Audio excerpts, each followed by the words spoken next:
Pronto, então vamos lá começar então. Então vamos agradecer imensamente ao grande Pai, o Deus Criador de tudo e de todos, pela oportunidade, mais uma vez, de estarmos aqui reunidos em busca do conhecimento espírita que nos proporciona não só um grande prazer e satisfação, como também nos proporciona um crescimento intelectual e moral.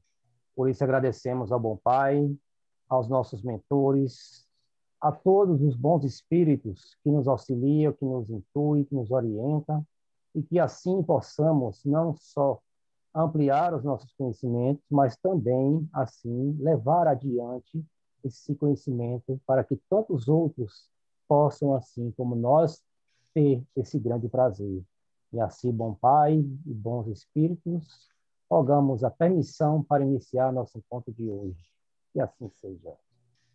Que assim seja. Pronto, então aqui, segundo passou o coordenador Mor, né? Primeiramente Itamar com boletim, depois Val com correspondência e posterior palestras familiares com Alex. Então aí 15 minutos para cada um, segundo ele, com a palavra o senhor Itamar Muritiba. Muito bem, Só vai ter uma pequena modificação, Itamar, antes de você começar. Como eu estou hoje, eu rodei muito, acordei cedo e estou aqui moído, quebrado e com dor de cabeça. E gentilmente, Eleni, ao conversar com ela sobre isso, ela gentilmente perguntou se queria que eu se ela apresentasse no meu lugar, e eu fiz essa solicitação. Então vamos permutar aí. A Eleni vai apresentar no meu lugar hoje e eu, na próxima vez que ela for apresentar, eu vou fazer no lugar dela. Perfeito. Ok? Beleza, ótimo. Nós já estamos no estudo da Revista Espírita, né? Maio de 1860, e nesses artigos que Kardec trouxe no boletim, qual foi a proposta do boletim de Kardec? Né? A gente já apresentou, eu só estou revisando, qual foi a proposta quando ele inseriu esse boletim na Revista Espírita. Primeiro, fazer uma espécie de um extrato das atividades da Sociedade Parisiense de Estudos Espíritas e ter também uma relação, né, com os assinantes da revista, que muita gente morava fora e não tinha conhecimento. E aí ele disse, olha, vou fazer um extrato. Mas também, se a gente estudar todos os boletins, nós vamos ver que Kardec já fazia uma espécie de uma prévia da escolha dos artigos que seriam apresentados posteriormente. Tanto é que nesse boletim que eu iria apresentar aqui, nós vamos ver que Kardec já selecionou logo 2 artigos. Primeiro, e os 2 que serão apresentados aí, né, na correspondência, que é justamente quando ele vai trazer a carta do senhor doutor Morreri sobre a médium de cura Desirê Godu, e também as palestras familiares de Além Túmulos, que Eleni vai apresentar, que ele vai trazer justamente uma convulsionária. Então, esses 2 artigos estão inseridos dentro do boletim. Então, isso aí já dá até uma dica a gente, de quando a gente for selecionar os próximos artigos, a gente lê no boletim e a gente vê, porque aí Kardec já dá uma dica, mais ou menos, o que é que tem mais importante. E isso a gente tem feito muito bem, esse grupo tem feito muito bem isso, mas tem outro grupo que às vezes pega um artigo que é diferente do outro e fica meio desconectado, mas com a gente não tem acontecido isso não. Então, a primeira coisa do boletim que ele vai trazer, na primeira sessão, e normalmente, se ele apresenta em maio, ele vai trazer nesse boletim as informações que foram colhidas no mês anterior. Então, ele vai trazer de quê? Do mês de abril. E aí a primeira sessão, que é do dia 7 de abril, ele vai falar justamente o quê? Sobre as cartas do doutor Morreri, sobre as curas da senhora Godu, e aí ele chama atenção para uma coisa que eu achei muito interessante. Ele vai dizer, olha, o doutor Morreri, esse homem de ciência, observa e faz as fichas detalhadas como numa clínica. Olha que coisa interessante. Ele fazia as fichas e acompanhava paciente por paciente e as curas realizadas. Primeiro, o diagnóstico do paciente, depois a medicação que foi aplicada que não deu certo, e depois as orientações da senhora Godurro. Então, era um trabalho científico. E isso já remete para a gente fazer na nossa casa espírita. Eu conheço 2 casas espíritas que faz isso. Uma casa espírita de Serrinha, né, que inclusive o menino apresentou um trabalho no Encontro Estadual do Espiritismo, um trabalho muito bom, né, e o outro que Clédio Sadia apresentou também, uma espécie de ficha pequenas, como no consultório, Eleni, você que é doutora, né, anotação numa ficha mesmo, ó, anota o nome, o problema e vai anotando. Aquele paciente, aquele espírito se comunicou tal dia e trouxe essa informação. Na segunda sessão, essa. Um acompanhamento assim como da visita de um paciente. Esse trabalho que o senhor Godurro, ou que o senhor Morreri fez, né? Um trabalho clínico, um trabalho científico. Isso é uma dica para a gente nas nossas casas espíritas. E aí vem uma informação interessante também, logo em seguida, o interesse de Kardec por Godurro. Eleni falou isso na primeira apresentação, eu só vou reforçar também. Primeiro, por que ele escolheu essa médium de cura? Aí Kardec explica. Primeiro, pelo exemplo de caridade e desinteresse dela. E segundo, por ter uma faculdade mediúnica excepcional. Isso serviria de quê? De instrumento para ele aprender, para a sociedade aprender, instrumento para o espiritismo. Tanto é que serviu também, né? Isso foi muito interessante. Nessa mesma sessão, ele traz a carta do senhor Conde de Erne, que é aquele que a gente já apresentou, né? Nós já apresentamos aí, que queria novamente ser evocado. E aí o senhor T disse, olha, ele já foi evocado 2 vezes, para que evocar a 3ª vez? E aí Kardec disse, olha, a questão da evocação desse espírito, ele pode trazer mais informações. Por que isso? Porque ele é um espírito lúcido e explícito quando se comunica. Olha que informação interessante. Esse espírito, né, o Conde de Erne, ele é lúcido e explícito, ele é claro. Além disso, o objetivo da sociedade nas evocações é instrução, é instruir-se. Então, essa informação me chamou a atenção. Aí já vamos para a próxima sessão, que é do dia 13 de abril, numa sociedade particular. Ele traz assuntos administrativos, mas Kardec propõe, olha que coisa interessante aí, Kardec propõe um estudo aprofundado e minucioso de certas mensagens espontâneas, como se faz com a crítica literária.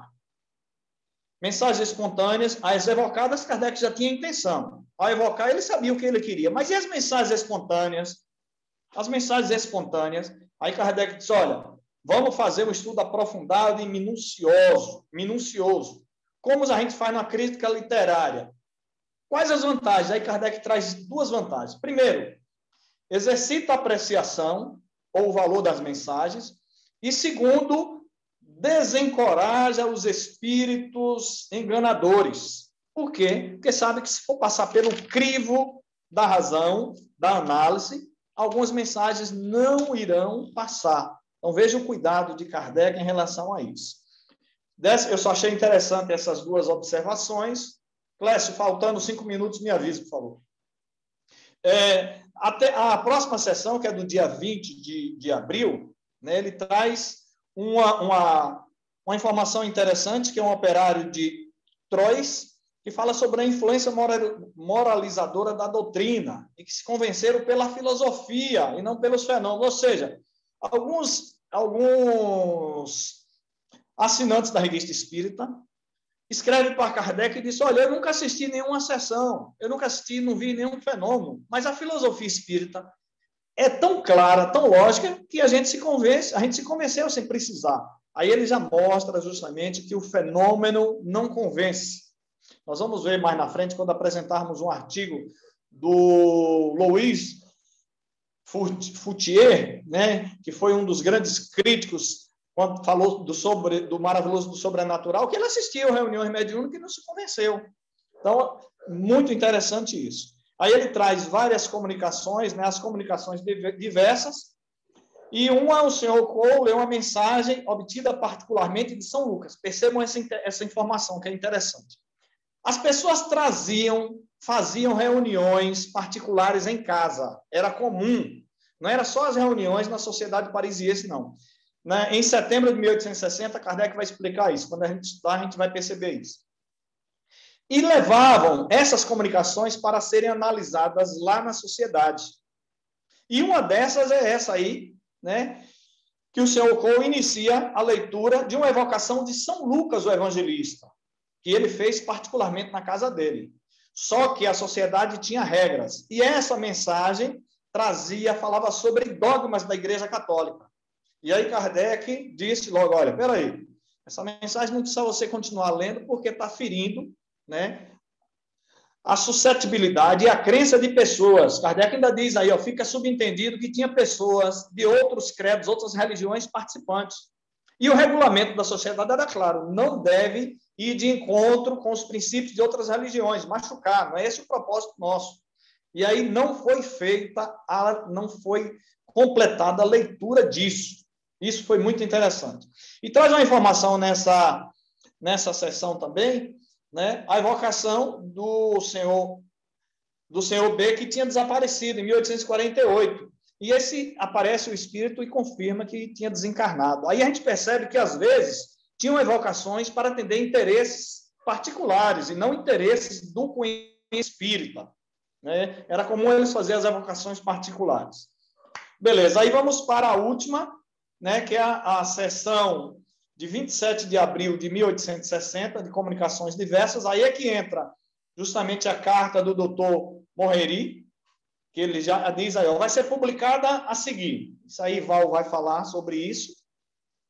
E também tem uma outra que é interessante, né? A proposta da medicina intuitiva do senhor C, um dos ouvintes e presente na sessão, que foi convidado pelo presidente a dar informações de alto interesse sobre o poder curador que desfruta as castas negras. E aí ele vai dizer, olha, esse senhor C era do Hindustão e de origem indiana, e ele vem trazer informações de que os negros curadores realizavam atividades utilizando de plantas e de fricções, ou seja, de transmissão, de magnetização, né, de utilização dessas utilização do magnetismo e das folhas, e eram orientadas por vozes ocultas, ou seja, esses negros, essas pessoas eram médiuns e recebiam orientações dos espíritos. Então, um fato interessante e curioso que Kardec relata aí. E, por fim, Kardec vem trazer uma informação, né, do senhor Georges de G, de Marselha, que transmite o seguinte fato, né, de um jovem que morreu há 8 meses, sua família, na qual tinha 3 irmãs médios, que evoca esse espírito, e cada vez que o espírito se manifestava, um cachorro presente percebia, entre aspas, vou botar entre aspas, porque isso aí vai ser motivo de discussão lá na frente, e subia na mesa e cheirava a prancheta. Isso foi tão interessante, tão curioso para Kardec, que ele levou isso aí, que será um artigo do próximo mês, né? Esse artigo, o espírito e um cãozinho, isso gerou uma polêmica no outro grupo terrível, que vai também aqueles artigos daquele espírito Charlete, que fala sobre os animais, que também está junto aí, que vai ter discussão. E ele finaliza a leitura de uma evocação particular de uma das principais convulsionárias de Saint Médard, que será publicada, que é esse que o Eleni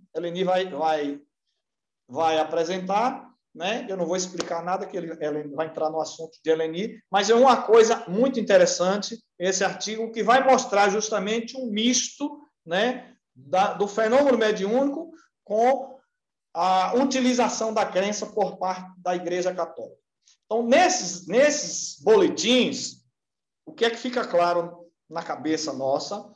Que Kardec fazia, né, um resumo, mas o interessante ele publicava. O interessante ele comentava, inclusive fazia observações. O que não era, ele apenas relatava, mas deixou como registro histórico. Temos que fazer isso nas nossas casas espíritas. Beleza? Concluo aqui. Pronto, perfeito, então. Olá, Val, correspondência contigo. Mais uma vez, boa noite. Então, como o boletim já antecipou o restante dos artigos, né, que nós estamos estudando na Revista Espírita do mês de maio. A gente estuda correspondência, e aqui, quando a gente fala da correspondência, é a continuidade das cartas que o doutor Morerry ele levava para Kardec, falando da cura que a Désiré Godu ela realizava, e que ele, por uma forma metódica, que a gente vai só relembrar de maneira metódica, utilizando o método mesmo de observação, tudo compilado, ele vai relatar para Kardec por quê? Porque isso vai servir, como ele fala, para os estudos da doutrina espírita.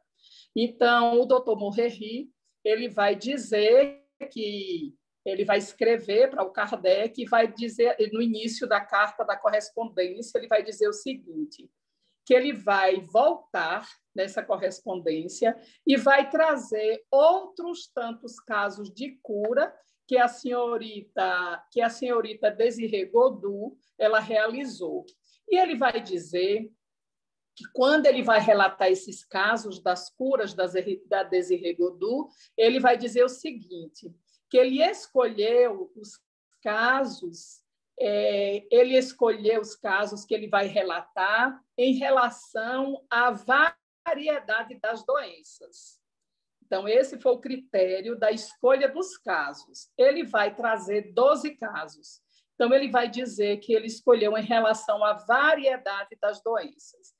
E aí, ele, na carta, na correspondência, o senhor Morerry, ele continua falando que a senhorita Désiré Godu, ela não para, ela visitou junto com ele mais de 200 doentes e ele vai dizer na correspondência que ele tem uma grata satisfação de trazer na carta que ela curou quase todos.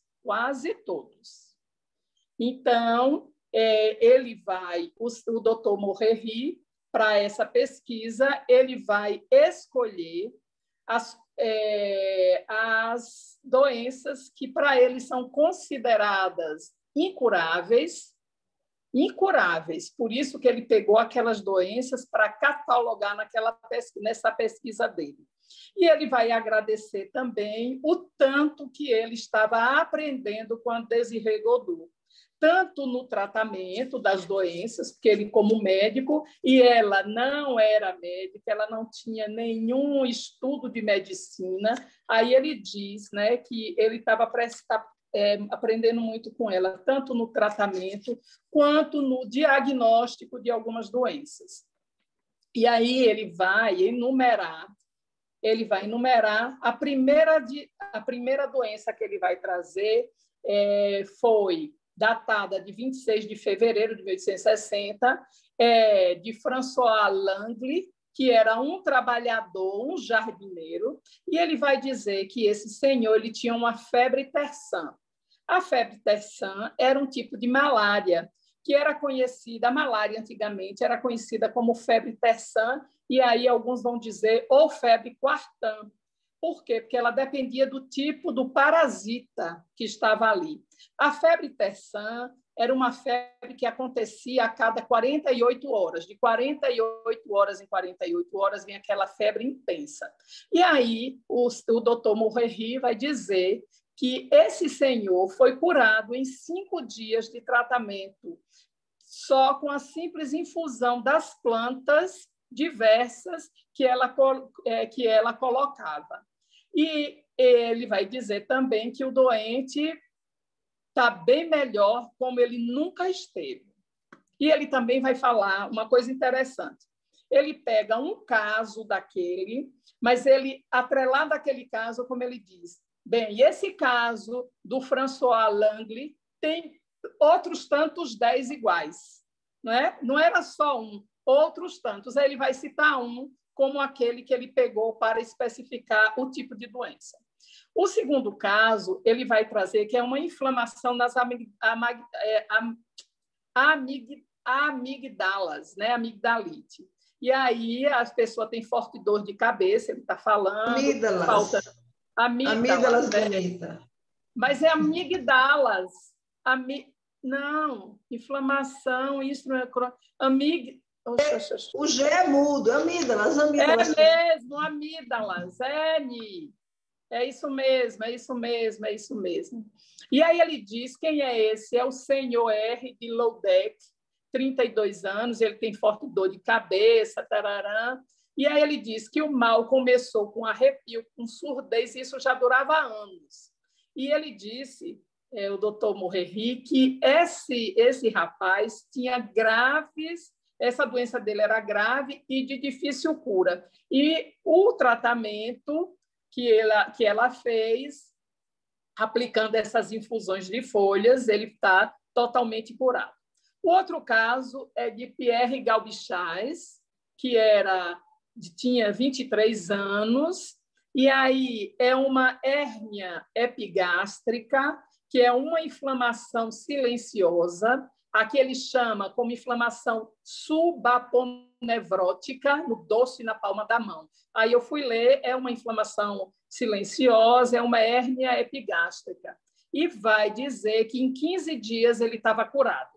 E que tinha outros 5 casos similares a esse que também obtiveram cura. A outra doença é um tumor branco, que é um câncer, né? E aí, no joelho, tal, era François R. de Loudeck, tinha 27 anos. Ele também era um caso grave, mas os ungüentos da senhorita Godou, das infusões de plantas, ele estava considerado curado naquele momento. O outro é Jeanne Glocks, operária. Ela tinha uma panarício muito intenso há 10 anos. É uma inflamação que se desenvolve ao redor das unhas, das mãos e dos pés. E tem uma proliferação de micro-organismos, né, essa doença. E foi curada com 15 dias. E aí ele vai dizer, o doutor Morreri, que tinha mais 3 casos similares a esses, que também havia sido curado. O 6º caso que ele relata é de Vicente Gordel. E aí é uma forma aguda de conjuntivite. E ela tinha pus, saía pus, que ele fala que é purulenta. E esse tipo de inflamação, eu fui dar uma lida, diz que lesiona a córnea, né? E aí que era uma afecção grave, e ele vai dizer que essa pessoa o Vincent estava curado, o tratamento continuava, tá certo? Mas ele já estava curado. A outra é um reumatismo. E aí a gente vai ver que reumatismo, aí ele diz, mão direita, debilidade completa, paralisia das falanges, impossibilidade de trabalhar. Quando eu fui ler sobre reumatismo, eu fui ver que reumatismo é um grupo de doenças que afetam as articulações, os músculos, o esqueleto, né? E trazem dor interna e restrição nos movimentos. Então, não é uma coisa só, é um grupo de doenças que é chamado de reumatismo.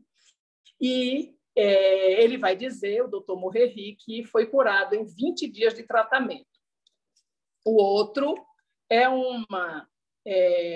a pessoa, Jean-Marie Lebert, estava com uma forte dor de cabeça, uma supressão dolorosa nessa região aqui da cabeça, que ele chama, né, que é uma inflamação, um desvio, aqui fala, cefaleia violenta, insônia, hemorragia. Então, vai dizer que o membro se endireitou e que teve cura mais ou menos completa, mas continuava com tratamento naquela época.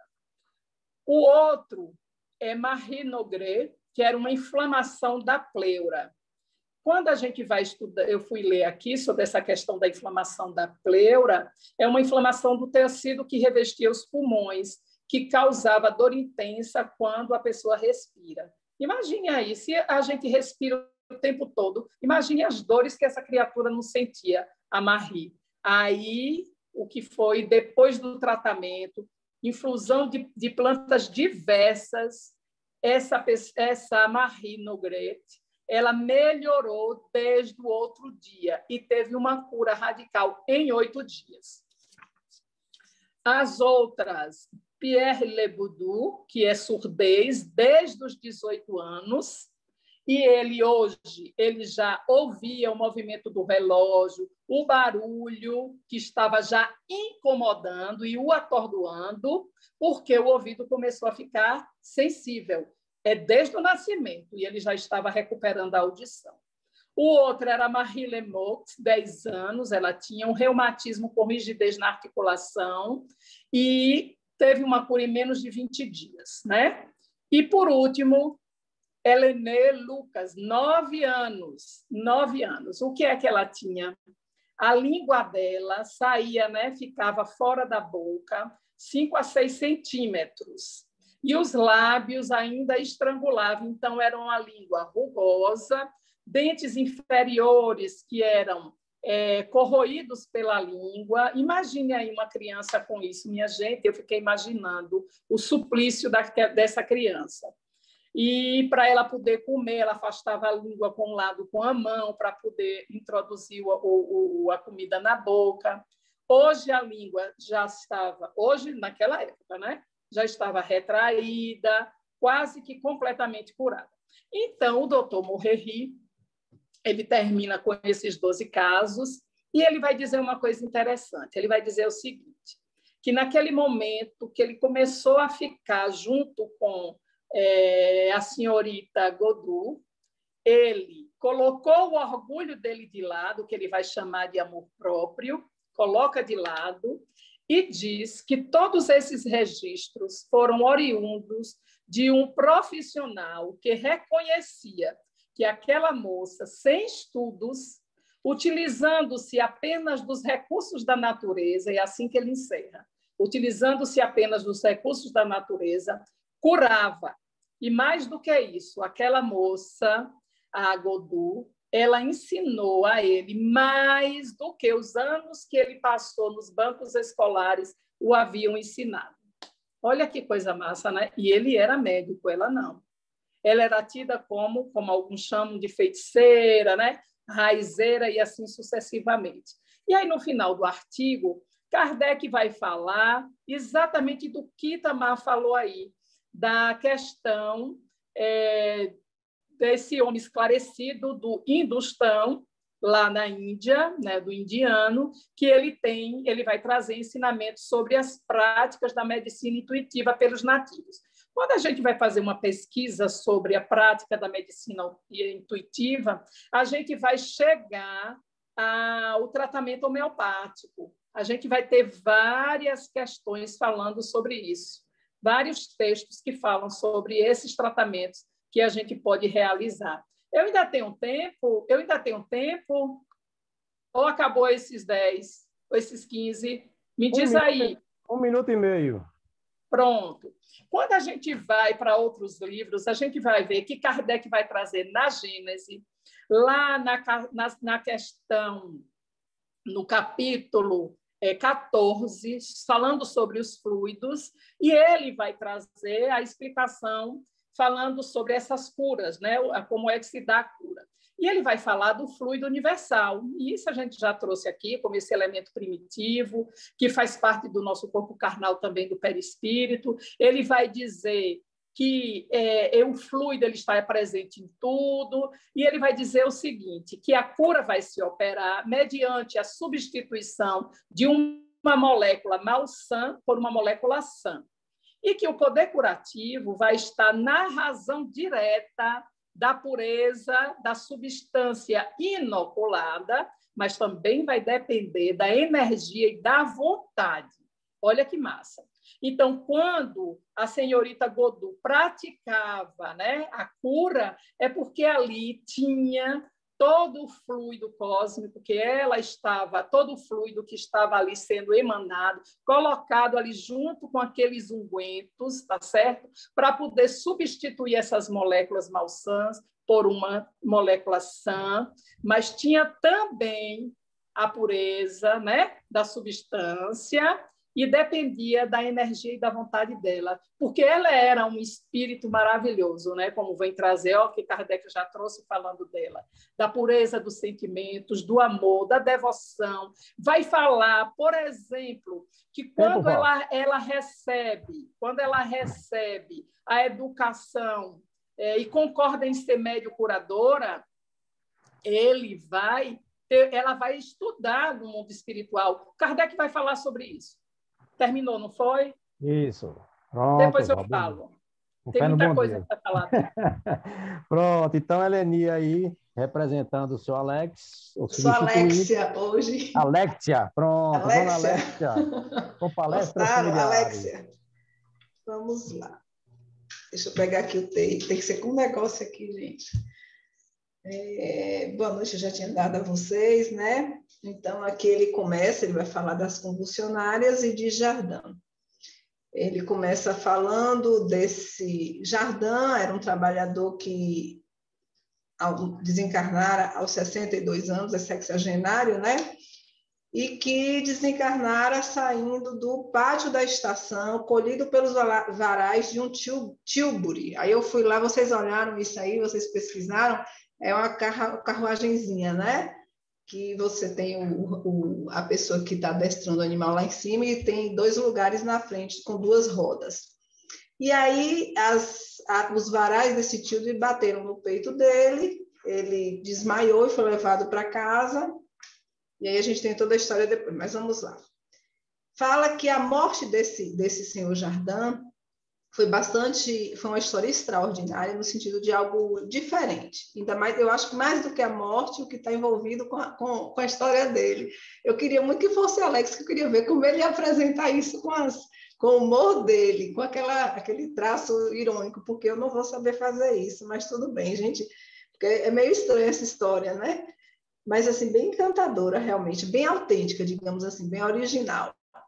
E aí vem nos falar como foi essa história. Mas primeiro ele vem falar quem foi Jardin. Jardin inicialmente morava no Chã, vila de Saint-Germain-des-Bois, era alfaiate lá. A mulher já havia morrido, já tinha 5 anos, nessa mesma aldeia, vítima de uma fluxão de peito. E há 8 anos ele tinha deixado Saint-Germain para vir morar em Nevers. Então eu entendo que eles não moravam mais na mesma cidade quando essa mulher desencarnou. Ele morava numa cidade, ela morava ainda na vilazinha de Saint-Germain e ele morava em Nevers, para trabalhar na tabacaria. E ele era um empregado bastante laborioso, dedicado, tinha também a questão religiosa, né? Ele tinha uma devoção fervorosa, era fervoroso nas práticas religiosas, e dentro do seu quarto ele tinha um gênio flexório, no qual ele gostava de ficar ajoelhado. E uma certa feita, numa sexta-feira à noite, não sei se dia 13, ele chama sua filha, Jardin, e diz a ela que estava tendo um pressentimento de que o fim estava próximo. A filha estranhou, né? E ele disse, e fez um pedido a ela: quando eu estiver morto, você vai levar esse genufluxório até o senhor B, que era um marceneiro, e peça que o que ele encontrar dentro do genuflexório, coloque no meu caixão junto, deposite o que tiver lá dentro do meu caixão. A filha achou que era um enigma, que era uma brincadeira do pai. E achou, apesar de estranhar, insistiu muito para que ele dissesse o que é que tinha lá, até que ele disse que lá estavam os restos mortais da mãe, que morreram exatamente há 5 anos atrás. Ela achou que realmente era uma brincadeira do pai, foram dormir, e foi no dia seguinte que aconteceu esse acidente, onde ele foi, provavelmente distraidamente, não percebeu, que está dizendo assim, não percebeu que lá no estacionamento tinha o tilbury, e aí ele levou essa pancada forte, desmaiou, foi socorrido, levado até seu lar. Lá ele foi acordado, quiseram tirar sua camisa, provavelmente suas vestes, ele não permitia, mas em certo momento ele deu esse último suspiro. Quando o médico chegou para atestar, né, a morte dele, surpreso, foi surpreendido porque tinha ele usa o termo aqui, deixa eu ver o nome do negócio aqui, que é aquele boné que ele disse que é alto, mas tem um nome lá próprio, espera aí.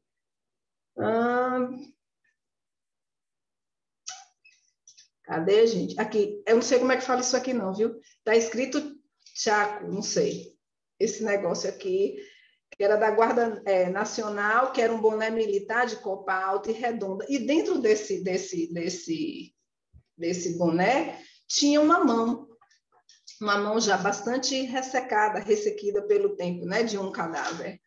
Todos se surpreenderam e a filha, então, ligou que aquilo ali só podia ser a mão de quem? Da mãe, e contou, então, para os 2 marceneiros que estavam lá, da história do genuflexório.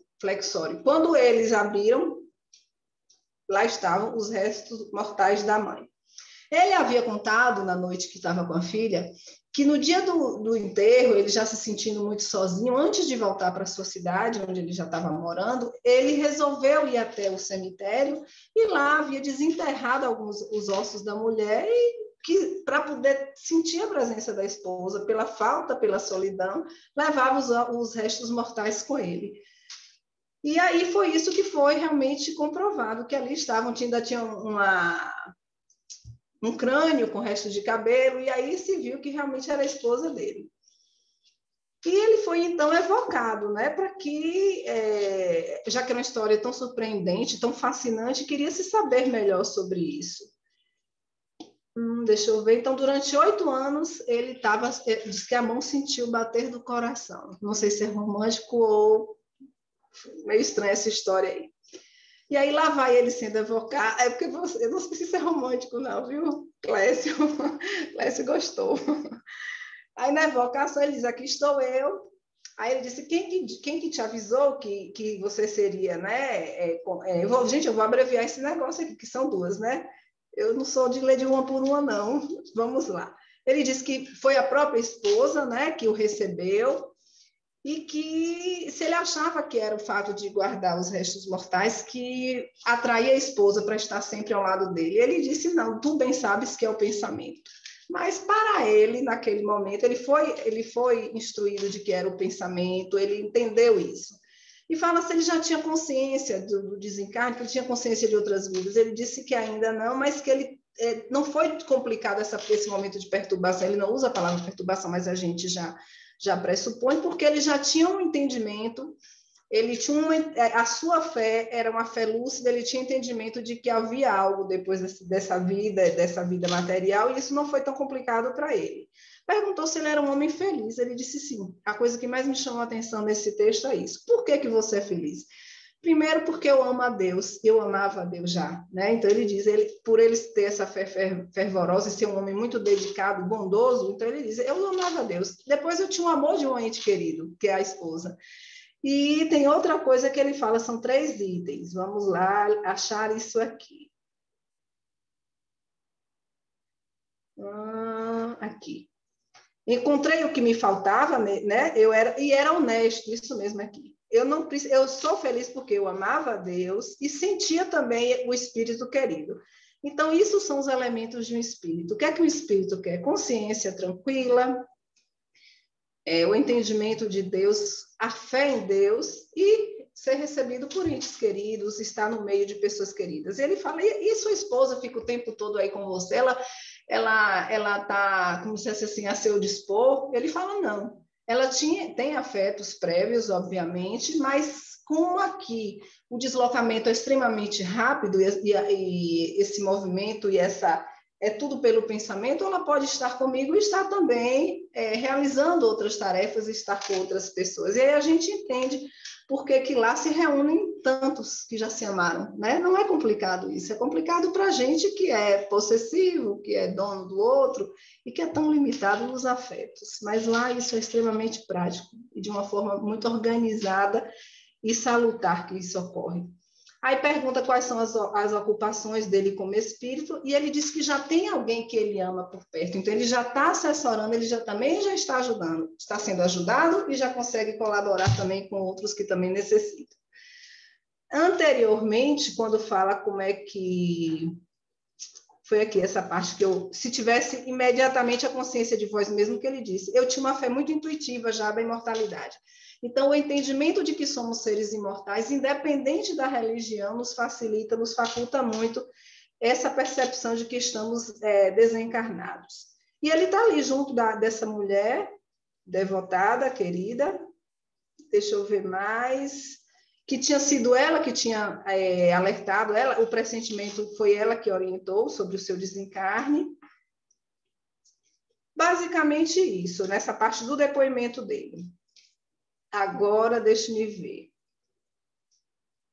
No final, Kardec agradece a presença dele, e na última, na 15, ele fala que já está, como eu disse, inspirando o desejo do bem e já está ajudando outros também, né? O mais interessante que eu achei disso tudo aqui, resumindo, é o esclarecimento, como realmente a nossa consciência ela se dilata quando a gente desencarna, porque a gente deixa as vestes, né? E aí ele percebeu que não é o você ter o objeto, não é o você... Quantas pessoas guardam objetos de entes queridos e não dão de jeito nenhum, né? Tem um verdadeiro apego. Então, assim, realmente é o sentimento que nos torna ligados. E a coisa mais interessante, eles não se conheciam previamente.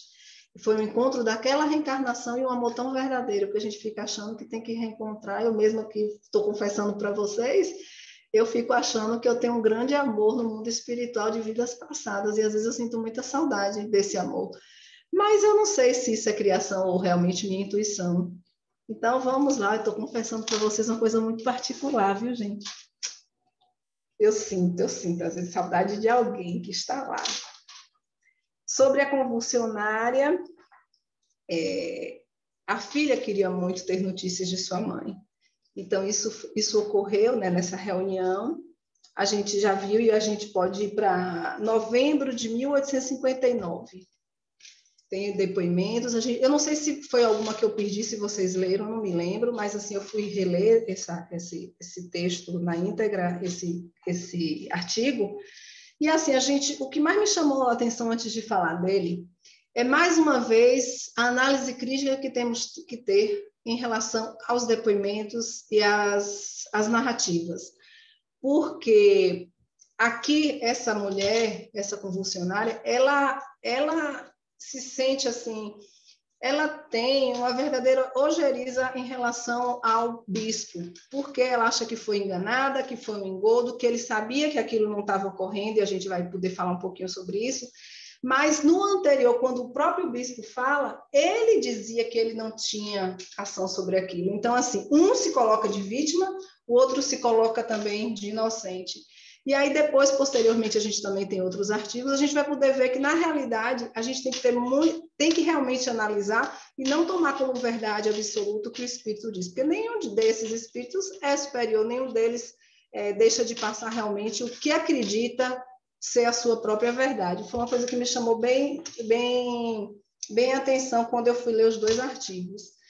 E essa convulsionária de Saint Médard, não sei, o D eu acredito que seja mudo, ela veio, por que foi importante essa vocação? Porque traz informações sobre o magnetismo, e de uma forma coletiva, porque quando a gente vai estudar um pouquinho, a gente via que eram inúmeras pessoas, não eram 2 nem 3, eram inúmeras pessoas, dezenas de pessoas, às vezes centenas, que se juntavam em volta do túmulo desse bispo, e que diziam que ali ocorriam curas e milagres. Elas realmente entravam em verdadeira convulsão, tinham essas provas chamadas de grandes socorros, onde elas se martirizavam para passar por tudo que o Cristo passou enquanto crucificado. Então, tinham marcas em suas mãos, tinham lanças espetadas em si, tinham uns que chegavam a desmaiar, tinham pessoas que chegavam a desmaiar devido a mutilações que elas próprias se impunham. E aqui ela vem dizer que isso tudo não deixou de ser um fanatismo. Mais uma vez, a consciência desperta, devido, com certeza, a uma assistência espiritual, mas como a gente alarga essa consciência quando está no mundo espiritual, largando um pouquinho essas crenças equivocadas que nós carregamos. E aí essa mulher tinha falecido já, e ela disse que há muito tempo, o mais interessante quando começa, é que ela já queria essa conversa. E aí pergunta, por que vós desejais essa conversa? Porque eu sei apreciar o vosso trabalho a despeito do que sei, que pensas das minhas crenças. Então, assim, o que a sociedade espírita imputava de respeito fazia com que pessoas de diversos credos, de diversas crenças, se colocassem à disposição. Se isso não fosse realmente uma sociedade séria, se não tivesse essa vontade de estudo e não de julgamento, como está lá, né, no regimento, então eu acho que a gente não teria essa riqueza de informações de diversas ordens, diversos locais. Ela aí pergunta-se se ela está vendo a filha, sim, exatamente como ele conhecia. Já diga aí quantos minutos vai conhecer. 1 minuto. Ah, pronto. Se era feliz, ela disse que sim, não. Sim, não, por causa da ignorância. A ignorância realmente embota a nossa consciência, a nossa possibilidade de intelectual e moralmente também evoluir. E pergunta se aquelas torturas serviram de alguma coisa. Ela disse, não me fizeram mais, mas não me ajudaram a avançar nessa inteligência. Mas me fale melhor sobre isso. Tivestes algum mérito? Ela fala, vai na questão 170. Eu gostei, achei massa. Lá no teu livro tem essa resposta. E a gente indo para a questão 726, diz que os sofrimentos voluntários só são úteis se servirem a outrem. Não adianta nada eu me martirizar se aquilo não vai ter não tem uma finalidade, né, útil para outros. E ela disse, não tinha, na realidade não tinha. E como é que as crises ocorriam, que aí é tudo instrutivo, a gente sabe, por isso que ela veio, e fala que havia uma superexcitação, aquela insensibilidade se devia a essa superexcitação. Então, realmente, por essa questão do fanatismo e também por a questão também orgânica, que é a disposição natural, eles não sentiam absolutamente nada durante o processo da mutilação, das dores que eles impunham a si próprios. Fala que tudo isso era falta de educação, né, de educação de ser, que está falando aqui. E fala que se também não tinha analogia com efeitos sonambúlicos. Ele disse sim, inclusive os próprios sacerdotes provocavam em nós esse magnetismo. Era algo que eu era magnetizada e eu também magnetizava um grupo. Então, era todo mundo induzindo aquela superexcitação. Pergunta se realmente haviam curas, ele disse, bem sabes que muito poucas. Então, na realidade, pouca utilidade tinha. Se depois da morte encontrar aquele bispo, né, ele disse que não, porque o culpava, né, dos erros, e aí que a gente vai ver a contradição com o que ele diz lá, em novembro de 1859, que ele se achava inocente. E que mais aqui? O que chama atenção é isso. Por fanatismo, por uma predisposição, por uma coletividade, a gente sabe como é importante isso, como a gente produz efeitos benéficos ou maléficos uns aos outros. Bonitinho, já acabei. Quem foi que botou aí? O tempo acabou, foi? Foi Val aí. Eu estava esperando ela finalizar aí, 1 minutinho a mais. Pronto. Mas é isso. O resto tá a gente bom. vai discutir juntos. Exato, exato. Então, segundo aqui o coordenador Mor, né, 5 minutos aí para comentário. Então, pela sequência aqui, Alex, que está aí cansado e cochilando, jogue duro, meu irmão, 5 minutos.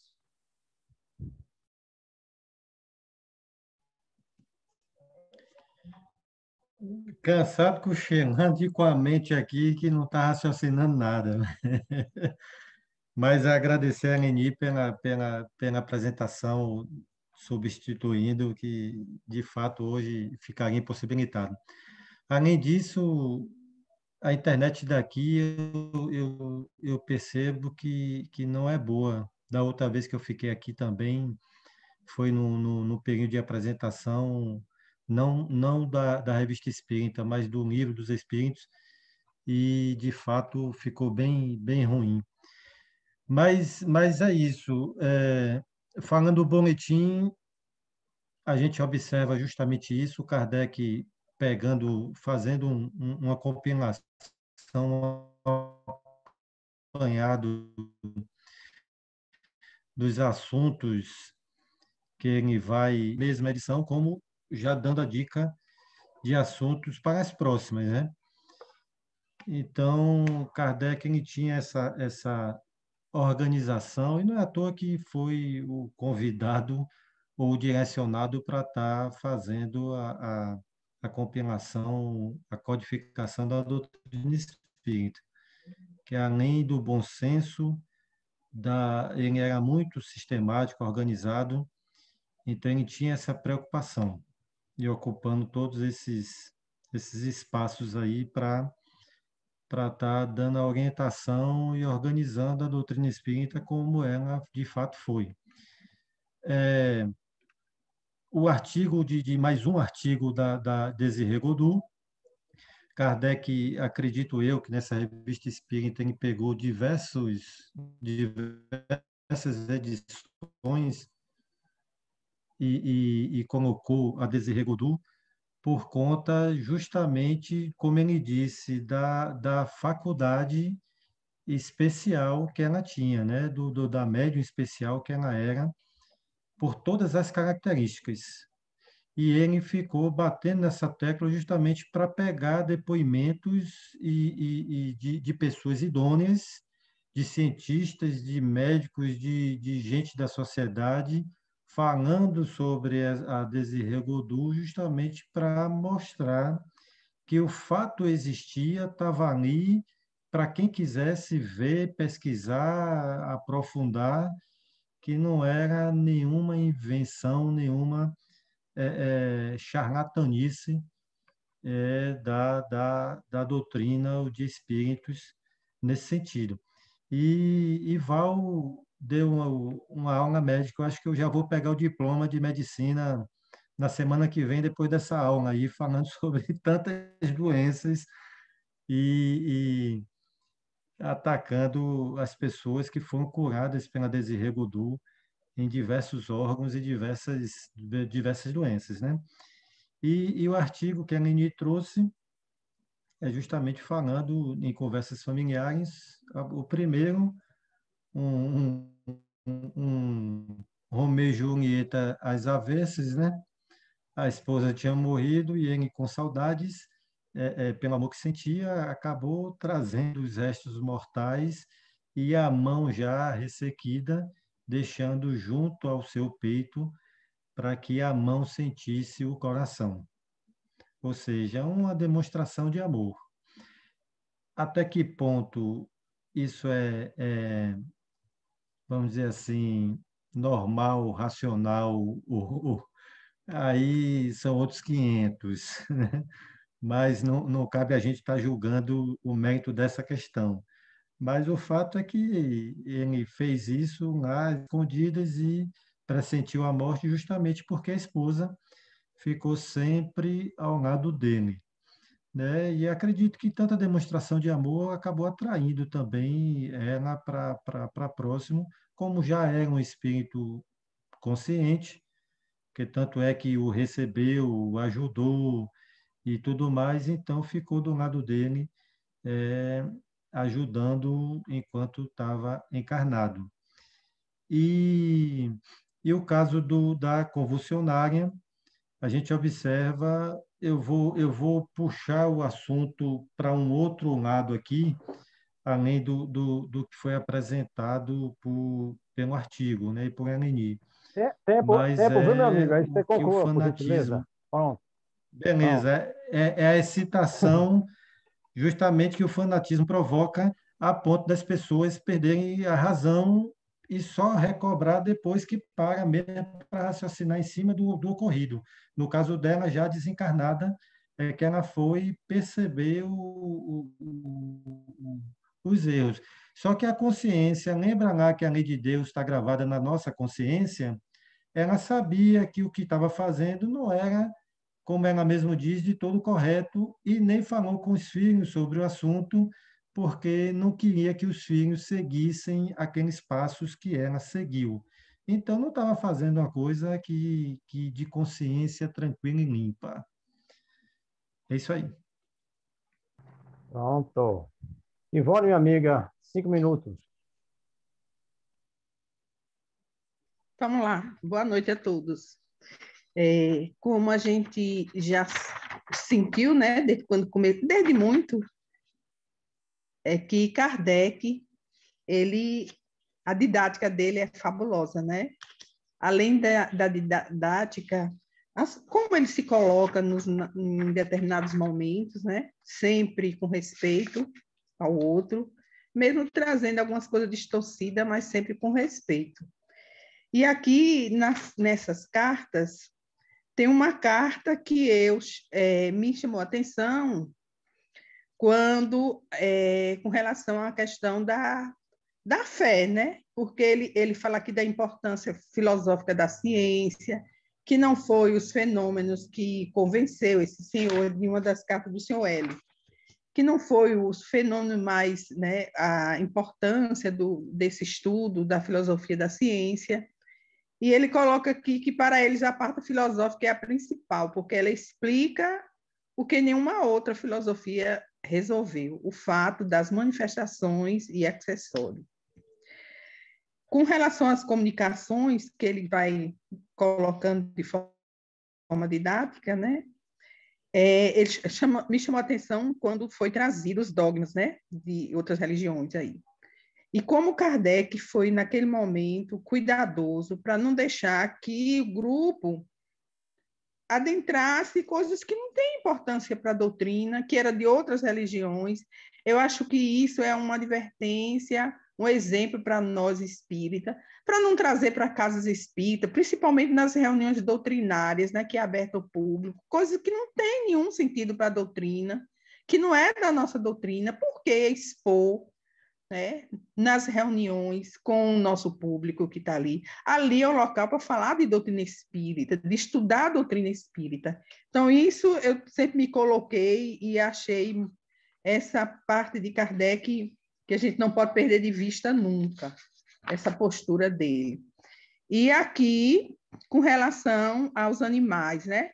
Mas também com relação ao perispírito, que ele pergunta assim: segundo isso, o perispírito, mesmo não tangível, tem um aroma qualquer. Hoje a gente sabe que tem cor, tem cheiro, tem peso, né? A gente já sabe disso. Mas lá já começava a suspeitar, né, a questão da cor, do aroma, né? E a gente sabe que hoje a gente já tem essa segurança de saber. Com relação aos animais, nós sabemos que é o princípio inteligente que já está sendo desenvolvido, e quando chega no reino animal, os animais já estão com um princípio inteligente bastante desenvolvido, e a gente vê nos nossos animaizinhos que a gente cuida, como eles são inteligentes, como eles percebem as coisas, né? Que às vezes a gente fica assim, duvidando, meu Deus, esse animal, a gente fica empolgado em ver os bichinhos nessa desenvoltura toda, né? E aí a gente sabe que é o princípio inteligente que está sendo ali desenvolvido de chegar ao reino nominal, né? Com relação ao outro texto, correspondência, que são as correspondências de Dr. Morrery, né? Da médium Désiré Godou. Ressalto aqui a humildade do Dr. Morrery, né? Porque ele, um médico, se sujeitar a trabalhar com uma pessoa que naquela época não tinha muito valor, né? Como era uma feiticeira, curandeira, né? E ela deu prova à médium extraordinária que ela foi, que ela é, né? E ele se propôs a estudar também muito didático, tudo como se colocando como um cientista mesmo, né? Não foi à toa que a espiritualidade escolheu ele para fazer esse trabalho junto a ela, né? Porque ali foi um trabalho mostrando que aquilo ali é científico, que aquilo ali tem toda uma postura científica, um ensinamento para os médicos, né? Então, ressalto a humildade desse médico, né? Ele sem uma arrogância, mas se colocando com humildade para aprender junto a ela, né? Junto à ciência espírita, toda essa questão das curas. E conversas de além-túmulo, o senhor Jordão... Está chegando, né? Então, eu vou passar só para a convulsionária, porque eu vou deixar a Jordão, que já se falou muito.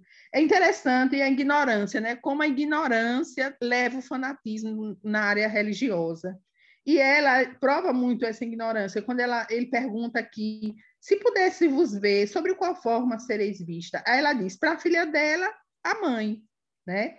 Mas para ele, ela não sabia nem dizer, porque ela ia aparecer com perispírito e ela não entendia de nada. Pronto, é só isso aí, para não se alongar muito. Beleza. Sobrando mais tempo no final aí, a gente divide aí. Certo.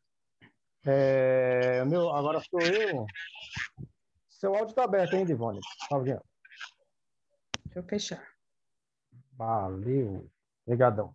Pronto, eu vou ser bem breve aqui, porque na realidade hoje coincidiu. Todas as anotações que foram feitas, que eu fiz aqui, vocês falaram todas. Não ficou com nada, né? Então, de boletim aqui, eu só vou frisar só a questão da regra, né? Que o Tamar já falou aí também. O cuidado com as regras da sociedade parisiense, que muita gente tem essa flexibilização, não deixa, calma, deixa o rapaz terminar de ler. Não, isso é regra, para não ferir nada, para não ferir sentimento, para não ferir isso, aquilo, outro, não tem nada a ver, né? É regra, tem que cumprir, né? Eu sou meio Caxias aí, já perceberam que nem de Kardec é pior, então eu sou meio Caxias e cumprir. Se tiver mais tempo, aquela coisa e outra. Então, assim, a regra naquele momento para poder que não haja, porque se você abre precedente, pronto, todo mundo vai se sentir no direito e segue em frente. Em correspondência aí, só mesmo essa questão frisando a questão do aprendizado científico, né, desse médico se colocar de prontidão a aprender sobre esses ungüentos, sobre as intuições da senhorita Godu, isso é fantástico, né? Uma pessoa se predispor a isso, Kardec se colocar na condição de analisar, de publicar isso, é de suma importância. E essas fichas mesmo aí, eu cheguei a montar um prontuário aqui uma vez, eu chamei de prontuário, né? Prontuário, pode dizer que prontuário é médico, mas uma fichinha justamente para fazer acompanhamento. Então, cada semana as pessoas faziam seu relato para a gente fazer um acompanhamento como era. Então, a pessoa trazia, a gente fazia os passes, fazia o acompanhamento no diálogo. Na outra semana, a depender de cada caso, porque não dá para ouvir todo mundo pelo tempo. Então, os casos, por exemplo, de depressão, ouvia, sabia se o passe tinha sido positivo, se não tinha, anotava os dados que ele tinha sentido, que não tinha, para ter um acompanhamento. Isso realmente é muito positivo. Então, durante um período de 6 sessões, tinha um acompanhamento de cada presença. Se a pessoa veio, se não veio, se quebrou, não. Então, realmente, isso é muito bom, é muito prático. E a convulsionária, que a gente viu aí o fanatismo até que ponto leva as pessoas, né? Esse fanatismo. O que me chamou muita atenção disso aí foi realmente a questão dela negar ao senhor Aypares, né? Pela a questão do que ele disse lá em novembro de 1859. Então, ele desmentiu ele estava lá se colocando, pelo menos foi o que eu entendi. Se colocou que não tinha nada a ver, que estava tranquilo, coisa e tal, e ela disse que nada. Ele estava incitando e ainda o faz. Então, é uma coisa de ser bem analisado por os detalhes de cada isso. Eu achei muito interessante esse ponto. Não vou esticar muito, porque todo mundo já falou tudo. Então, aí, seu Itamar, mais 5 minutos. Beleza. Me chamou a atenção a apresentação do artigo apresentado por Val, né? Sempre ele fazendo citação do uso de ungüentos, né? Do uso de ungüentos. Eu me recordei que na década de 90, quando eu iniciei as minhas atividades mediúnicas na área de efeito físico, de cura, tinha um espírito que sempre se aproximava de mim e começou a receitar remédios homeopáticos. E foi fato interessante, porque eu não conhecia, eu não entendia nada de homeopatia, quem traduzia tudo era João. Então, eu passava para João, que tinha um curso de homeopático, e tinha um livro grande de homeopatia, e ele pegava sempre, rapaz, ele confrontava, vinha as receitas, e João conferia com os diagnósticos, e batia, era interessante. Foram uns 4 ou 5 anos que eu trabalhei, e uso de ungüentos também, de plantas e tal. Depois começou, eu fiquei com medo, suspendido, porque minha casa passou a ter dezenas de pessoas durante o dia procurando. E aí começou a bagunçar minha vida, eu caí fora. Não quero nada disso, não. Mas interessante o uso do ungüento, resultado prático. Eu vou pedir permissão a Eleni, no artigo que ela apresentou, porque esse artigo eu apresentei tem 2 meses, e foi um dos artigos que eu mais estudei, porque eu estava com muito tempo, eu estava na fazenda, e aí passei a semana pesquisando, estudando.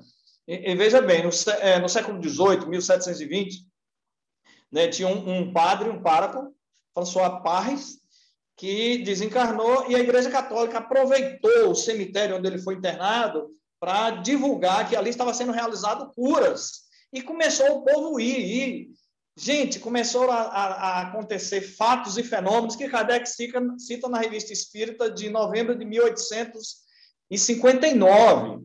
E veja o que Kardec diz. Entre os fenômenos estranhos apresentados pelos convulsionários de Saint Médard, cita, faculdade de resistir às pancadas tão terríveis, que os corpos deveriam ficar esmagados, falar línguas estranhas, faculdade de ler o pensamento, automutilação e até, para vocês terem ideia, a loucura chegou a tal ponto que as vítimas chegavam a se transformarem em cobaias para crucificações semelhantes à do Cristo. Então, algo realmente... E chegou ao ponto do governo francês, em 1732, suspendeu isso, as visitações, porque estava tendo automutilação. Kardec pegou isso aí e levou para o Livro dos Espíritos na pergunta 481, 482 e 483. Mas me chama a atenção também, olha, logo na introdução, que inclusive teve abusos sexuais por parte de sacerdotes lá. E veja o que diz aí na pergunta 10, quando Kardec evoca ela, o que é que ela diz aí em resposta? Dentre os fenômenos produzidos, Kardec pergunta, tem algum que tem analogia com o efeito de sonambúlico? Ele diz. E com o magnetismo, ela diz, muito, vários sacerdotes magnetizavam sem o consentimento das pessoas. Então, realmente, foi algo muito... E depois ficou comprovado que muita coisa ali foi fraude, viu? Muita coisa. Mas realmente foram enganados. Interessante também, olha outra coisa que me chamou muita atenção. As perguntas semelhantes que o Kardec fazia aos espíritos diferentes. Veja o que a Eleni apresentou muito bem sobre esse primeiro jardim, né? Veja que a pergunta 13 para o jardim é a mesma pergunta 4 para a convulsionária. Sois felizes como espírito? Então, Kardec fez a pergunta mesma para um e para outro. Também a pergunta 11 que ele fez para Jardim é a 5 que ele fez para a convulsionária. Lembrai-vos das últimas existências. A pergunta 15 que ele fez para Jardim, quais são as vossas ocupações como espírito? Ele fez também para a convulsionária na número 18. O que quer dizer isso? Kardec estava trabalhando com a universalidade do ensinamento dos espíritos. Então, a mesma pergunta ele fazia a vários espíritos para ver se tinha similitude, se tinha concordância. Olha aí a habilidade de Kardec em relação a isso. Mas o restante foi muito bem apresentado por Eleni. Beleza. Pronto, então, Val, 5 minutos, Val.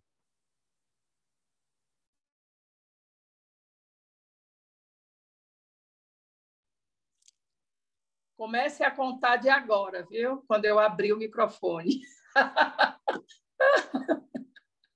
Vamos lá. Na apresentação do Itamar, eu só queria que a gente, que ele vai colocar, num ponto aí, quando ele fala das comunicações diversas lá no boletim, ele fala que o senhor Coll vai iniciar a leitura de uma evocação de São Lucas, Lucano, né? São Lucas, o médico de homens e de almas, né? O São Lucas. E aí que essa comunicação, ó, para aqui, ela foi dada particular para ele, para esse senhor Coll. E ele vai começar a ler.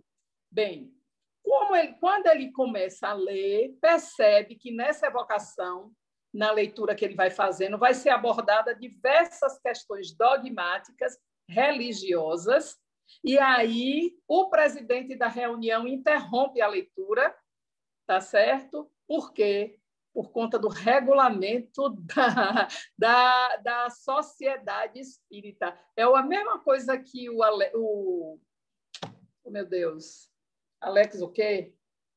O Clécio falou essa questão do regulamento, porque o regulamento ele é muito rígido, e eu acho isso massa. Rígido na questão de sistematizar o que se deve abordar ou não. É doutrina espírita? Então, vamos falar de doutrina espírita. Isso aqui é dogmatismo, é uma comunicação que foi particular. Tudo bem, São Lucas, lucano, tudo bem, foi uma evocação dele, mas foi para ele, começou a falar dessa questão religiosa, dogmática, religiosa, aí para-se, por quê? Porque não era assunto para ser tratado lá dentro da Sociedade Parisiense de Estudos Espíritas. Eu achei massa isso. E também vai fazer uma colocação, Kardec vai já nos orientar, de que vai ter uma comunicação de Joana d'Arc, né, que depois vai ser publicada. Quando Joana d'Arc ela vem falar sobre as causas que podem aniquilar ou perverter as faculdades mediúnicas dos médiuns. Também bem legal. Então, a gente vai estudar isso adiante, Kardec já vai dando essa deixa. Quanto à minha, eu só queria complementar o seguinte, que Kardec ele vai fazer uma colocação da senhorita Godu. Ele vai dizer que ela, isso ele já tinha falado anteriormente, eu só estou reforçando, que ela não era sonâmbula, só para a gente lembrar, ela não era sonâmbula, ninguém a adormecia, ela ficava o tempo todo desperta e muito desperta, tá certo? E ela penetrava o doente com o seu olhar. Olha o magnetismo dessa médium. Penetrava o doente com o seu olhar. E o espírito que ajudava ela, que trabalhava com ela, indicava para ela os remédios que geralmente ela ia preparar e aplicar. E aí tem um dado interessante. Cuidando e pensando, ou seja, botando as feridas, aquele unguento nas feridas, e aí Kardec diz, mais repugnantes com a dedicação de uma irmã de caridade. E quando a gente fala das curas, dos fluidos, de como ele realmente, que a gente já viu, né? Que precisa desse a razão direta da pureza, e da energia e da vontade de quem está manipulando o fluido para que a cura exista. Então, já a gente vai ver como essa menina, que menina fantástica, realmente médium especialíssima, a pureza que ela trazia, né? O amor, ela pegava naqueles experimentos os mais terríveis e ela mesma fazia os curativos, ela mesma aplicava os ungüentos. Outra coisa aqui, quando a gente vê lá no Livro dos Espíritos, Poder Oculto, Talismãs e Feiticeiros, Kardec vai também trazer essa questão para lá e diz que o poder magnético pode chegar quando secundado pela pureza dos sentimentos e por um ardente desejo de fazer o bem, porque então os espíritos bons vão vir ao auxílio daquele médium e daquele doente para poder realmente operar a cura. Fantástico. Outra coisa aqui. Ainda no meu artigo, Kardec vai trazer algo que fala da similaridade da medicina, da homeopatia e do espiritismo. Ele vai dizer que existem pontos comuns sobre o processo de adoecimento, o processo de cura entre essas correntes de pensamentos. E ele vai dizer que ele vai trazer para a Revista Espírita para a gente trabalhar também isso e entender. 1 minuto. Exato. Não é 1 minuto? Tu ia falar? Exato, bônus, vai lá. Vamos lá. Palestras familiares. Eu só quero falar que eu não vou falar dos casos, porque todo mundo já falou. Eu só vou falar que Kardec vai trazer para o Livro dos Espíritos, lá na segunda parte, quando ele fala assim, separação da alma do corpo. Quando ele diz, o espírito se encontra imediatamente com os que conheceu na terra e que morreram antes dele. E aí a resposta, sim, conforme a afeição que eles votavam e a que lhes consagravam. Então, ele está dizendo aí que realmente, né, aquele espírito, ele vai ver a mulher, vai se encontrar, aquela outra com a filha, dependendo da afeição que os dois tinham, da relação que os dois tinham. E só para fechar, gostaria de dizer que o caso é uma história horripilante. Quando eu li, que eu vi aquela mão ressequida que o cabra trazia no peito, Deus que me livre alguém fazer isso comigo. Deus, isso é coisa, sabe de quê? De filme de terror. Que amor é esse? Me deixa. Meu Deus do céu, olha aí ó, como é que são as coisas. Beleza, então, Val. Então, aí, Eleni, com 5 minutos, depois chegou aí nosso coordenador Mó, todo bonitão aí, até o perfume chegou aqui, viu? Tá chique todo aí, ó, né? Totalmente Eu não- diferenciado. A alfazema de Iemanjá, tá exalando aqui a alfazema. Saudade de você! Pronto, Eleni, 5 minutos, minha irmã. Não preciso de 5 minutos, não. Foi falado muita coisa já, acho que basicamente tudo, só a questão do regimento, que a gente foi lá dar uma olhada, e lembrar realmente da questão dos critérios de saídas, de entradas, de prestação de contas, de estudo. Então, isso assim é bom que a gente, de vez em quando, enquanto espíritas, a gente volte para esse regimento e faça uma avaliação do que a gente precisa ainda eu não digo nem, não sei se é reaprender ou aprender. Tem muita coisa que a gente pode aprender se reportando lá 1º de abril, né? Com relação a isso da sociedade. Em relação ao... Deixa eu ver. Val, eu vou fazer só uma pequena correção, porque médico eu tenho que fazer, né? A inflamação subaneurótica não tem nada a ver com a hérnia diafragmática, não. Era só inflamaçãozinha na mão. Então, assim, a pessoa tem uma inflamação na mão e ela tratava. Porque eu fiquei na dúvida, mas eu tenho que corrigir. Não tem negócio de hérnia, não. Na mão lá do homem que tinha problema no dorso da mão. Com relação... E, assim, o que mais chama atenção realmente nisso tudo é quando ele diz, quando Morreri diz, ela lê no próprio livro da natureza o que não é ensinado. Eu sei que isso já foi dito, mas para a gente lembrar disso, de que forma eu posso levar isso para a minha vida? Para a minha vida, porque todos nós temos aqui formação de ensino médio, pós, não importa, né? Mas a vida nos traz muitas lições. As pessoas ditas ignorantes nos trazem grande aprendizado na vida. Os maiores aprendizados. Eu lembro de meu avô, que minha mãe gosta de dizer muito que ele não tinha 4ª série primária, e meu avô foi um dos homens mais sábios que eu já vi. Meu avô era incapaz de levantar a voz e alguém ouvia ele reclamando com o filho. Ele se trancava no quarto e eu, quando reclamo com meu filho, o outro sabe dentro de casa. Raramente é que eu tenho essa educação, essa serenidade. Então, assim, que eu aprenda com as pessoas teoricamente mais simples, que eu aprenda com o que a natureza me presenteia todos os dias, a ser uma pessoa melhor. Foi o que o Dr. Morreri fez quando ele se propôs. Quando a gente se propõe, a gente tira muito ensinamento com as pessoas que não têm o conhecimento teórico que nós temos, mas que têm sabedoria que às vezes nós ainda não temos. Com relação à evocação, me chamou, já que a gente falou de tudo, quando ela disse que quando ela, a convulsionária, escolheu, ela viu naquela reunião alguém que ela conhecia de vidas passadas e ela, por afinidade afetiva, ela queria que aquela pessoa fosse o médium. Então, assim, a espiritualidade também permite isso, a flexibilidade da espiritualidade em nome do amor e do afeto. Então, quem somos nós para ditar normas de comportamento e dizer que só pode ser assim o assado? O amor realmente, eu estou romântica, o amor ultrapassa barreiras. E a gente não faz nem ideia de como ele faz as coisas funcionarem. Então, que a gente abra a nossa mente para entender que nós não sabemos absolutamente nada sobre o amor, nem para ditar regras a respeito de nada no comportamento nosso nem dos outros. Que o amor realmente impere em nossos corações.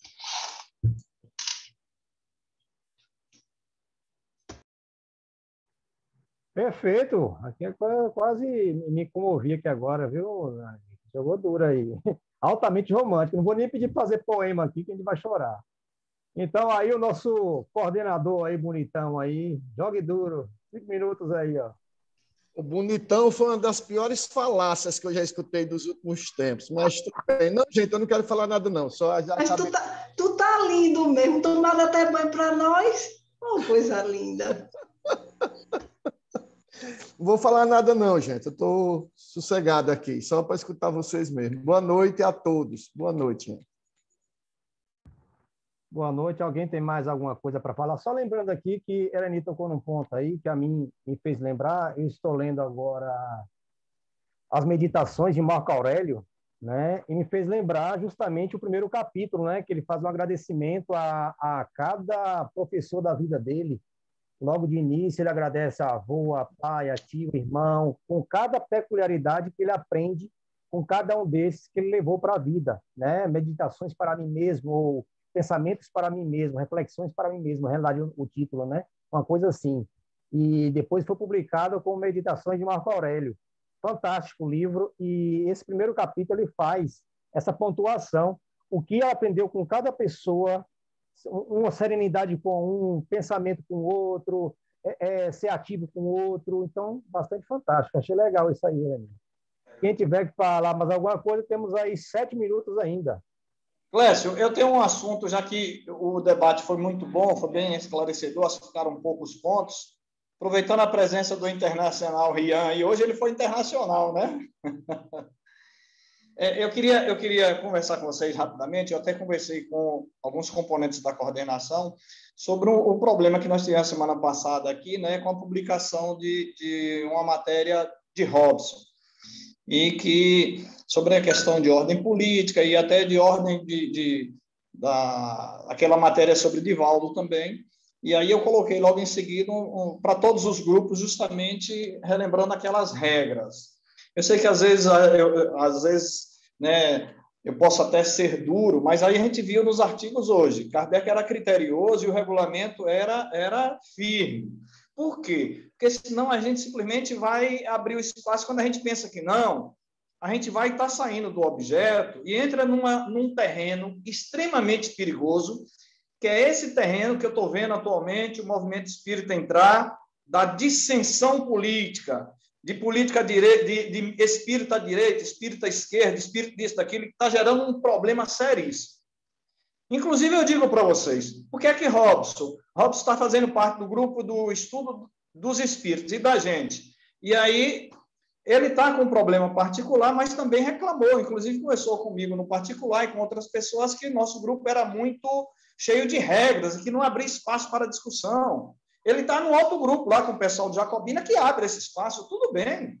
Né? Lá, discussão para o estudo e começa a discutir política, disso, daquilo. Problema do grupo lá. Nos grupos nossos, a gente tem esse propósito, não é só esse, não. Os outros 3 grupos é a mesma coisa, né? O foco nosso é a gente estudar, é a gente buscar aprender mais. Não adianta a gente querer levar para outro. Né? Inclusive, meu sobrinho estava e eu tive que tirar meu sobrinho, porque ele é tão polêmico que nós tivemos que tirar do grupo. E aí nós decidimos, inclusive, vamos tirar as pessoas que não participam do grupo, que não estão participando, a gente vai tirar do grupo nosso. Por quê? Porque se não está participando, né? Então não adianta. Então, por isso que eu fiz aquela observação, eu sei que talvez até algumas pessoas, algum de vocês tenha ficado assim, rapaz, mas o objetivo é esse, é o foco. O objetivo nosso é o foco. O Val pediu para falar. Pronto, Val. Não, eu queria falar que você está corretíssimo, tá? Agora, eu queria só dar uma sugestão, sabe, Tamar? Só uma sugestão. Porque existem pessoas que ficam desavisadas. Por exemplo, Robson saiu do grupo. Tudo bem que ele não estava participando. Eu até fui no particular, que eu tenho muita amizade com ele, fui falar, tal. Mas aí ele disse que não estava participando, saiu. Eu disse, então volte, fale para você retornar para o grupo. Porque vai ficar parecendo que foi por conta daquilo e você se irritou e saiu. E não é uma postura legal, né? Não é assim que a gente deve agir. Eu, na minha opinião, eu acho que você, já que a gente está estudando aí nos boletins, a gente já viu que Kardec era muito criterioso, e que ele tinha um regimento. Como nós temos um grupo de estudos que já está se configurando como um estudo permanente, sistemático, contínuo, creio eu que você deveria se reunir com os coordenadores, não são 4 ou 5, não sei quantos são, e juntos os coordenadores elaborarem um documentozinho, assim, para dizer quais são as regras do grupo, o que se deve, o que não se deve postar, colocar. Eu acho que ficaria mais interessante. E aí leva isso para todos os grupos de estudos da revista, do Livro dos Espíritos. Sabe por quê, Itamar? Eu acho que isso vai fazer com que, de fato, as pessoas respeitem. Porque assim, você vai postando, você vai comentando, achando que pode. Está entendendo? Eu mesma, quando diz não pode, é uma boa, tranquilo para mim. Não pode, fico ótima. Para mim, ó, tranquilo. Mas tem outras pessoas que não pensam dessa forma. Quando elas são impossibilitadas de dizerem, de falarem, de expressarem aquilo que elas querem e da forma que elas querem, no momento que elas querem, elas não vão agir assim. Então, é bom ter um regimentozinho da revista com os fundadores, os que estão ali, sabe? No topo. Não chama os outros, não, os que apenas assistem. Só vocês, porque senão dá panos para as mãos. Só fazem entre vocês, os coordenadores. Minha sugestão. Mas eu acho que deve ter sim.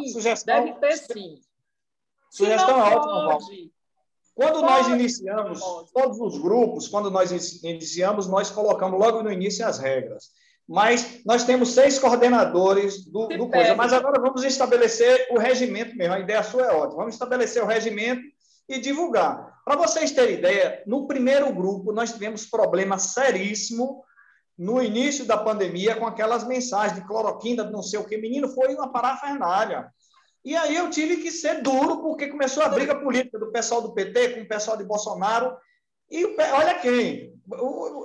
Liderança do movimento espírita. E eu fui obrigado a dizer, gente, se continuar assim, eu vou acabar o grupo. Peraí, pelo amor de Deus. Eu fui duro nesse sentido. Eu digo, ó, quem postar, eu vou bloquear. O resultado, teve um dia que o João de Baixa Grande, muito amigo meu, postou, eu deixei uma semana o João bloqueado. Aí, João, rapaz, o que foi? Você não seguiu as regras não, viu, João? Aí ele deu risada e voltou. Então, se a gente não segurar, a coisa vai embora. Porque a gente, Val falou certo, a gente se entusiasma e vai. Mas, Rian, eu queria que Rian falasse, porque ele falou uma coisa comigo no privado ontem, de identidade do grupo. Fala aí, Rian. Porque o que eu falei para Itamar foi o seguinte, que não sei, Val, se ele saiu, eu estou atribulado de muita coisa esses dias, mas se ele saiu ou não, mas eu acho que o que a gente está vivenciando, o jeito que a gente está brincando, está rindo, está se ajudando, porque a gente desenvolveu uma identidade, entendeu? Disso que a gente está aqui, a gente está conseguindo levar para lá, um faz um comentário, vocês postam um poema, a gente discute outra coisa, ri, porque a gente já criou uma certa identidade. E ele, infelizmente, podia até ter desenvolvido e não está mais com a gente. Então, em nome disso, eu disse a Itamar, não, tem que tirar. Porque a gente tem se permitido umas normas, umas condutas, por isso que a gente está vivenciando aqui. Então, isso eu disse a Itamar, tem que tirar, tá bom. Já era para ter tirado antes, mas tudo bem. Mas é isso, o grupo é para a gente se conhecer, para a gente conversar. Eu tive uma ideia também, quando falei com o Itamar, para trazer para vocês, que um de nós possa colocar uma pergunta hoje, que um vai respondendo, eu respondo na segunda, outro na terça, outro na quarta, para a gente, sei lá, então não respondo, mas deixa lá um questionamento, para a gente se ajudando de alguma forma ou de outra também. Dentro da doutrina ou não, dentro da doutrina, assim, quer dizer, dentro da revista, dentro da doutrina, para que a gente possa, não de dentro da revista, mas de dentro da doutrina, para que a gente possa também ver e conversando só. E isso a gente tem feito porque um acorda, a turma da madrugada, que passa a noite acordada, nós que temos que acordar cedo, porque alguém tem que colocar o mundo no lugar, né, Alex? Eu acordei com o seu bom dia tocando na minha casa, 5h50, você me acordou. Outra coisa, eu queria deixar claro que Robson é muito meu amigo, eu tenho uma interação muito grande, a gente participa de muitas atividades. É como o menino de Baixa Grande, que é advogado, doutor Bruno, muito meu amigo. Só que é extremamente político. Bruno é filho de prefeito, entendeu? A política está na veia. E sempre ele trazia. Eu digo, Bruno, eu lamento, mas vou ter que lhe tirar do grupo, meu amigo. Você está perturbando. Porque qualquer coisa para essas pessoas tem uma conotação política. Isso. Assim, política partidária. E quando vocês escreverem as regras, coloca isso, que o grupo não é político partidário, é político sim, porque doutrina espírita é política. Toda ação cidadã, ela é política. E nós somos cidadãos espíritas que pensamos no bem comum. Agora, não partidária, né? A coisa é muito mais abrangente. Bota isso lá, para ficar claro. Boa ideia. Claro. Pronto, o tempo aí bateu, né? Então, deixa o nosso coordenador aí, que já está aí, já vem de uma... Eu queria falar uma coisinha. Rapaz, o substituto foi nota 10, exigente ali, ó, rigoroso. Rian, pode botar até o final do ano, viu? Não. Ele assume tranquilamente. Aqui é só no impedimento, só no impedimento. Os eventuais impedimentos. Estamos aí, precisando, estamos aí. As mulheres observaram que até a roupa ele veio diferente, né? Não, e o comportamento. Ele saiu da cama, sentou numa cadeira, se vestiu, ficou arrumado para ser coordenador. Olha que coisa. Tem que ser, olha, se eu tivesse esculhambado, o homem chega chique desse jeito, como é que não ficava na fita? Ficava feio demais. Então, você faz a prece aí, seu Rinha. Você não quis falar, então faz a prece para nós. Meus amores, permitam-me chamá-los dessa forma. Muita alegria estar aqui vendo vocês. Muito alegre mesmo.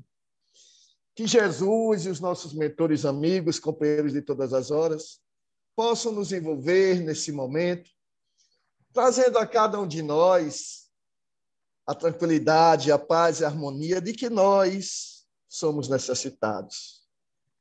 Para que durante o decorrer de toda essa semana que se apresenta à nossa frente, possamos chegar a todos os que nos cercam, a todos aqueles irmãos em caminhada como nós, e eles possam sentir a doce presença de Jesus em nossos corações. Que nós possamos olhar para cada um desses nossos companheiros e os vê-los como Jesus vê a cada um de nós, vendo somente o bem em cada um que nos cerca. Nessa caminhada que agora começamos, e que vamos divisando cada vez melhor a estrada que se desenha à nossa frente, amparados pela doutrina dos Espíritos e esses mensageiros do mais alto, vamos buscando as nossas condições, parafraseando meu amigo Alex, jogando as sementes no chão, mas que essa semente frutifique nos corações de cada um de nós, para que a gente possa ajudar com toda a força e disposição na construção do reino de amor e de bondade de Jesus, ainda hoje, aqui na Terra. Nós somos teus instrumentos, Senhor. Faze com cada um de nós o trabalho que tu necessitas. Que assim seja. Cheio, meus amores. Eu estou muito emocionado. Beijo.